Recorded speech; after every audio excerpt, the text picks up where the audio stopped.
What's going on, guys? JSGC here, and we are here for another Manchester City transfer update. Before I crack on with today's update, we will be doing daily Manchester City transfer updates from June 1st. That's Wednesday. Mark your calendars, daily Manchester City transfer updates throughout all of the summer transfer window. So if you want to stay up to date, first and fast on YouTube with the latest Manchester City transfer news every single day, make sure you have subscribed, press that red button, press the bell and put your push notifications on. Also, don't forget social media links in the description below and sliding across at the bottom of the screen if you want to go and follow me on my Twitter and Instagram. My email also in the description below too. If you want to hit me up for any sponsorships for any videos or any general business enquiries, leave a thumbs up if you do enjoy this video. 300 likes once more is the like goal, and most importantly, let me know your thoughts in the comments below, as I'm always interested in what you do have to say with regards to these transfers. So without further ado, let's crack on with this video. Let's start off with the outs and let's crack on with an update on Jayden Braaf. He said on Instagram earlier last week that he will be leaving Manchester City this summer, and now it is official. Jayden Braaf is no longer a Manchester City player.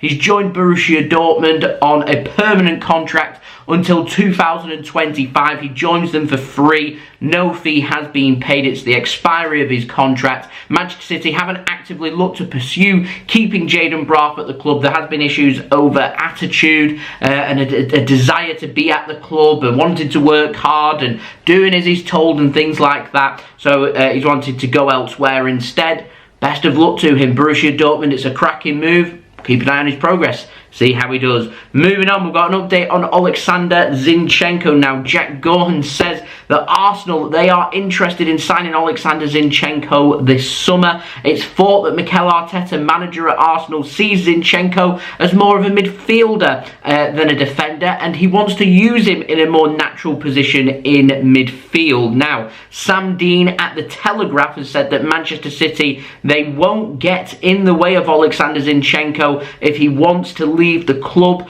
However, Manchester City, if they are to sell Oleksandr Zinchenko this summer, will be looking for a considerable fee for him, as he does still have 2 years left on his Manchester City contract. What would you accept for Oleksandr Zinchenko? He's Premier League proven, he's versatile, Premier League premium put on the price from Manchester City to Arsenal. If I was to pluck out numbers there, I think I'd be looking for over £30 million, if I'm completely honest. I think would represent a good value there for a class player like Oleksandr Zinchenko.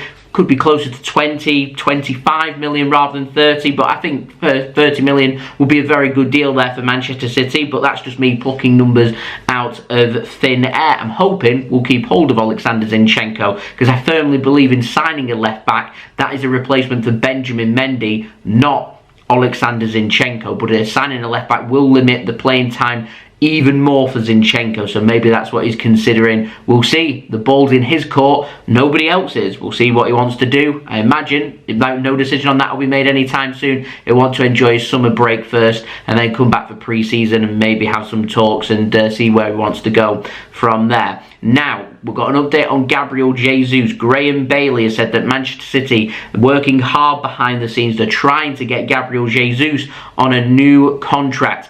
I'd be very keen on that to happen. Manchester City apparently are working hard to try and get Sterling and Mahrez on new contracts as well. However, there was no mention of Ilkay Gundogan, with his contract also being up in the summer of 2023, just like Jesus, just like Mahrez and just like Sterling's. However, City do have the option to add another year onto Gundogan's contract. That is a thing that's part of his contract, his current contract that he's got with Manchester City. So City could exercise their rights to do that if they wanted to, without needing to go into any talks, and that's what I reckon Manchester City will do, and that's why he hasn't been mentioned in this article. But I do find it very particular. I find it very interesting. City, Jesus is their priority right now to get onto a new contract, and I'm happy with that. I would like Mahrez and Sterling on new contracts as well. That to me would be a very good bit of business for Manchester City to get sorted, and to be fair, it does need sorting this summer one way or the other. And speaking of Raheem Sterling, we have got a new update on him. A new club has entered the fray to try and sign Raheem Sterling,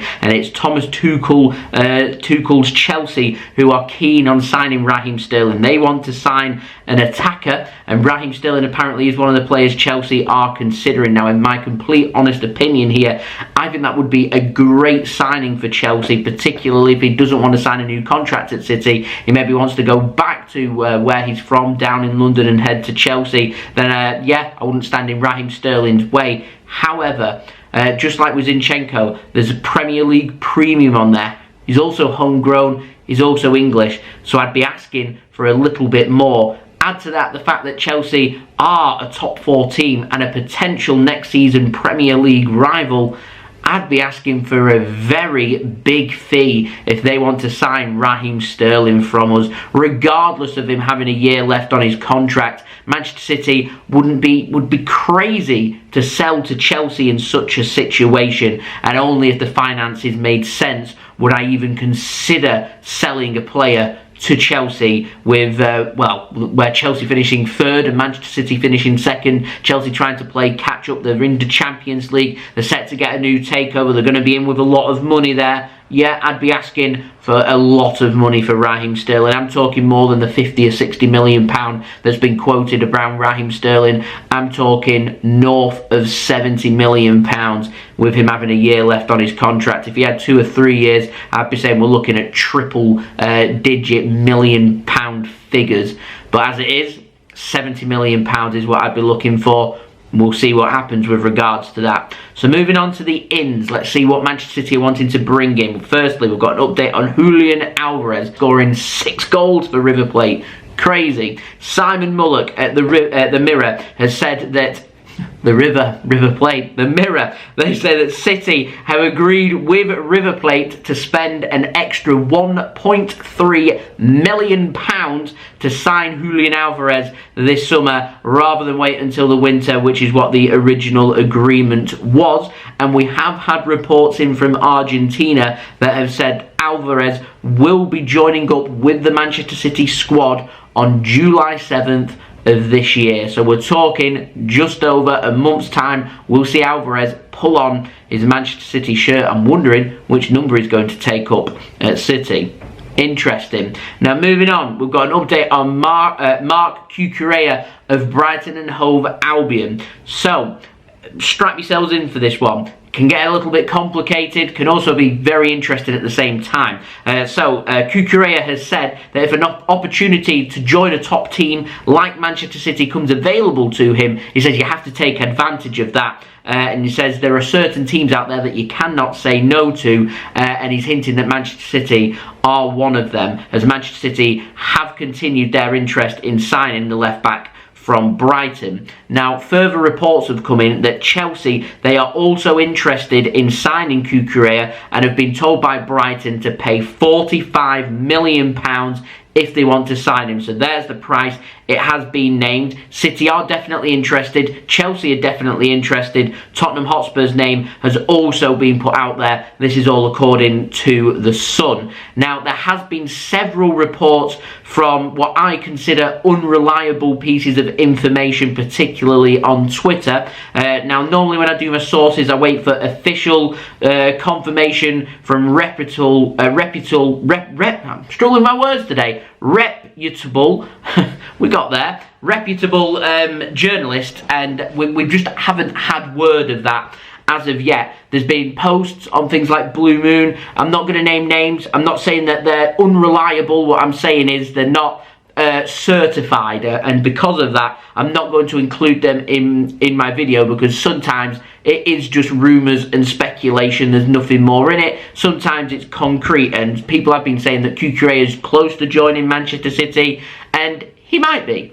We just haven't had word of that as of yet. As I know right now, Manchester City are interested in signing Cucurella, but City haven't pushed it any further than that. Now, what it would take is for Manchester City to get agreements on personal terms. Some have said that that's already in place. Again, waiting for some reputable journalists and sources to be able to confirm that. Once that's all agreed and sorted, the rumours are June 2027 is when the contract will be till, so a 5-year contract. Then Manchester City will start working on a fee with Brighton. Chelsea could be very interested in looking to try and beat Manchester City to the race to sign Cucurella. We'll have to wait and see. I wouldn't have thought Manchester City will have all their eggs in one basket when it comes to potentially signing a left back this summer, so I will keep my eyes and ears open, particularly when we get onto the daily Manchester City transfer updates from June 1st. I imagine we'll be having lots of rumours, lots of pieces of information for us to be able to digest and get my teeth into, so I cannot wait for that. That's the update on Cucurella, and it is pretty much the similar situation with Calvin Phillips as well. Again, waiting for something reliable for me to be able to give you something concrete to say yay or nay, because at the moment I'm sitting on the fence. I don't know, I'll be completely honest. So, moving on to the final transfer story of this video. It's a very quick one, comes in the form of an update on Erling Haaland. Now, he has completed his media duties for Manchester City. He has been shown around, he has been videoed at the CFA wearing his Manchester City kit and walking around. So that's all sorted, that's all been completed. He's headed on holiday for a few days. He's now joined up for international duty with Norway. Once that's completed, he will go back on holiday and he'll join up with the Manchester City squad, fresh and ready for pre-season with Manchester City. All we're waiting for now, we already know the agreement's in place, we're just awaiting for official registration. That won't happen until the end of June, but what we are waiting for is an official announcement from Manchester City, including their announcement video, and we are expecting that within the next 7 days. So next week we are expecting that, and I'm hoping I'll be able to at least give you the information, if not even have a reaction video to everything that's being put out there. We're going to get clips, we're going to get interviews, we're going to get announcements and everything with regards to Erling Haaland. I cannot wait to be able to digest and give you more details on the Erling Haaland transfer. We're just waiting for everything to be announced to us. That will come in the next 7 days is what is being reported, so hopefully, fingers crossed, that'll come for the start of the daily Manchester City transfer updates. Wednesday, June 1st, subscribe, notifications on by pressing that bell, be notified immediately for when I do upload. Also, do not forget, I am aiming for 25k subscribers now, less than 1,200 subs away. Let's see if we can have a really big push throughout June and see if we can hit 25k. That would be brilliant. It's a quarter of my way to my big ambition. What I want, I've got room on the wall right over here where we've got the painting. I'll just move the camera. We've got room just there next to the painting of the JSGC logo. That's where I want to slap and bang up a 100,000 subscriber plaque. We're nearly a quarter of the way there. Any help towards that would be much appreciated. Don't forget social media links in the description below and sliding across at the bottom of the screen. If you want to go and follow me on my Twitter and Instagram, my email also in the description below, so you're going to hit me up for any sponsorships for any videos or any general business inquiries. I'm actively looking for a sponsor for them daily vids for transfer updates throughout the summer transfer window. If that is something that interests you, then do let me know. It's going to be popular and in demand once more. I can smell all the transfer stories. I cannot wait. Good opportunity there for anybody that's interested. Leave a thumbs up if you do enjoy this video. 300 likes once more is the aim, and let me know your thoughts in the comments below. And I'll see you all again real soon. So I've been JSGC. Thank you everyone for watching. I hope everyone is safe and well. Peace. Ciao for now.